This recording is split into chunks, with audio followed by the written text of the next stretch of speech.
Hi everyone, for introduction, Star Entertainment operates in selling celebrity collectible.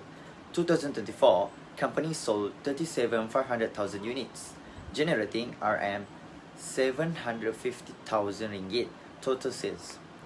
For 2025, they aim to achieve 30% net income sales ratio. As a consultant, our role includes number 1, analyzing financial performance using CVP analysis. 2, evaluating the impact of cost and sales changes on profit. And number 3, we're proposing a strategies to help achieve financial goals. Let's move to sales price per unit. Now, let's calculate it using the formula sales price per unit equals total sales divided by unit sold.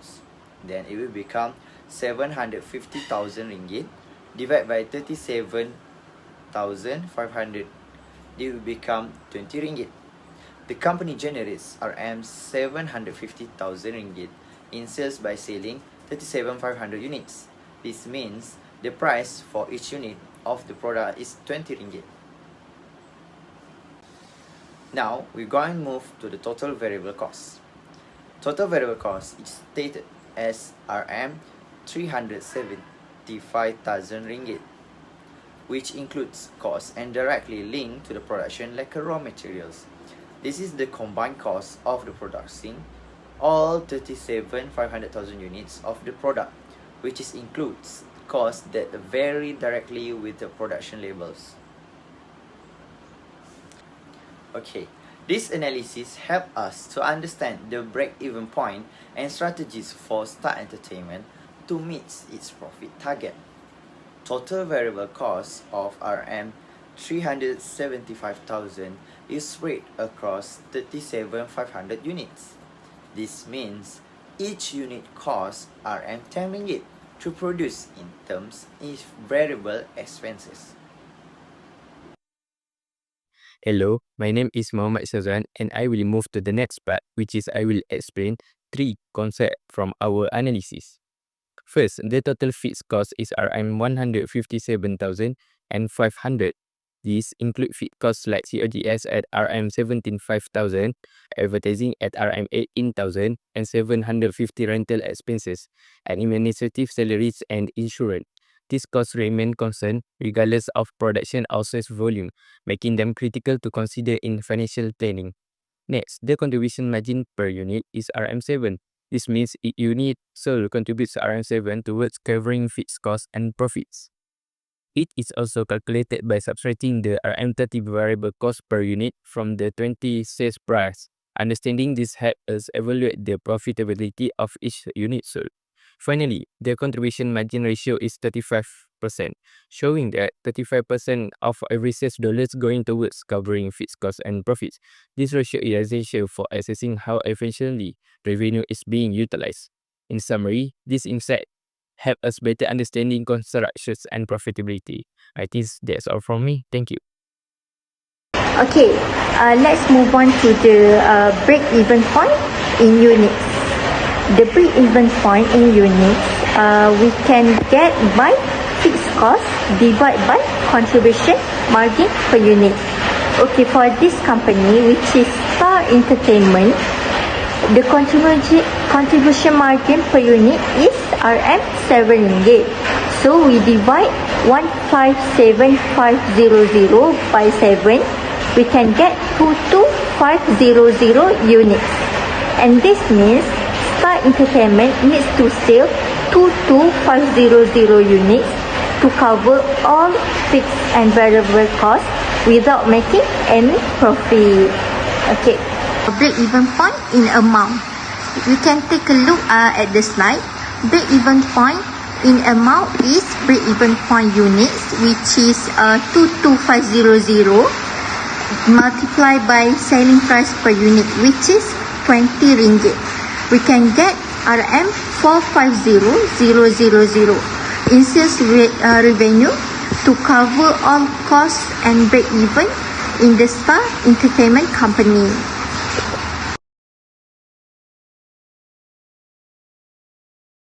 Okay, for the question 2, we have to discuss how Star Entertainment can achieve a 30% net income to sales ratio in 2025.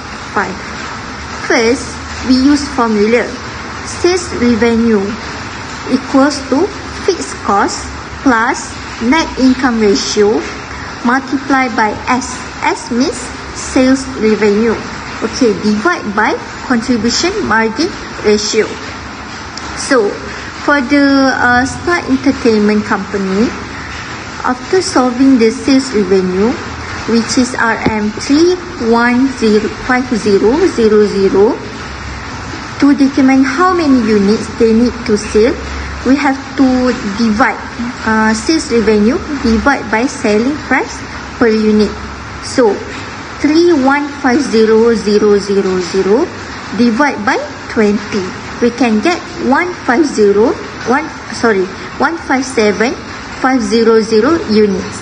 So to achieve a 30% net income to sales ratio, Star Entertainment needs to sell 157,500 units in 2025.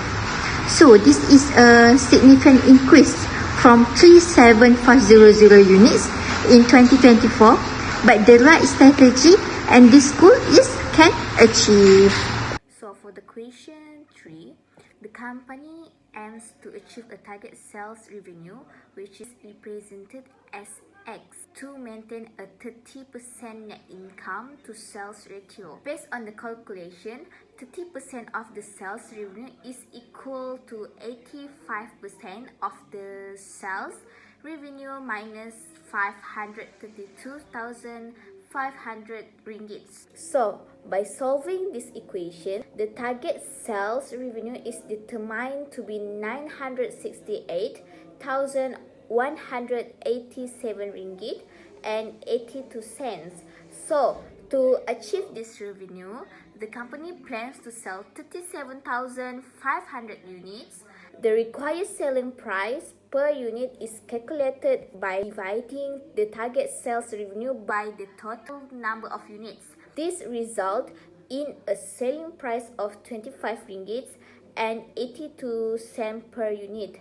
In conclusion, to achieve a 30% net income to sales ratio in the year 2025, the company must set the selling price of each unit at 25 ringgit and 82 cents. For the question 4, for the year 2025, several adjustments were made. Firstly, the variable cost of goods sold increased to 55% of the sales price. This means that the new variable cost of goods sold per unit is now 55% of the sales price. Secondly, fixed advertising expenses increased by 2,500 ringgit, making the total fixed advertising expenses 21,250 ringgit. Lastly, sales are expected to increase by 200%, resulting in 112,500 units being sold,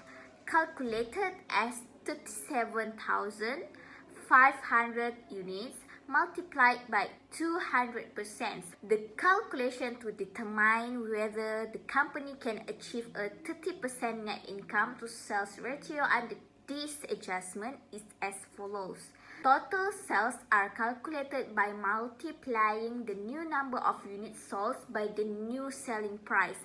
The new variable cost of goods sold is 55% of total sales, while sales commission is 15% of total sales. By substituting these values into the equation for net income, the calculation becomes 30% of total sales equals total sales minus 55% of total sales minus 160,000 ringgit minus 15% of total sales. Simplifying further, 30% of total sales equals total sales minus 70% of total sales minus 160,000 ringgit.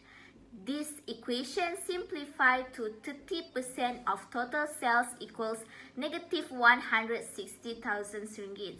This result indicates that the left and right sides of the equation cancel out the total sales term, leaving an impossible equation when net income becomes a negative amount. Therefore, achieving a 30% net income to sales ratio under these conditions is not feasible with only the given changes. That's all for me. Thank you. In this question, the company's sales agent are requesting 20% sales commission for the upcoming year.